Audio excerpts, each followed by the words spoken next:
the date of today is an important date. And the reason that's important is just yesterday at Davos, Switzerland, the IMF stood up and said, the world economy is hitting into the worst economic headwinds since World War II, the worst. And that's why it could be bad news, but depending on how you look at it, it could be very good news. This is about as macro an environment as I've ever seen. And I think most people's read on it is probably wrong right now. I'm going to take you through a history lesson, and then we'll get to today. And I'll tell you why I'm concerned. Yeah.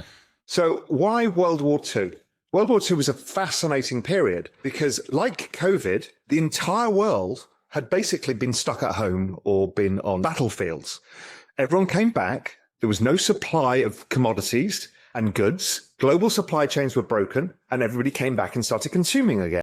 And guess what? Inflation went up to 13% or something, maybe even higher. And that period was fascinating because interest rates went up. And the first thing that happened was the economy went straight back into recession and inflation went negative because it was a massive tightening of monetary conditions. You raised the cost of goods on people and didn't raise their salaries enough. People couldn't get the goods that they wanted, exactly like now, and everything collapsed. So we went back into recession, and then eventually some better times. The economy has just broken. And the Fed are going to have to pivot.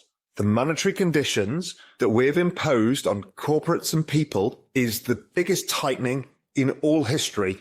We've also got China slowing down very fast because the lockdowns, but also they've been in recession, and Europe with a war and having to deal with this energy transition. So we've got no leg of global growth here.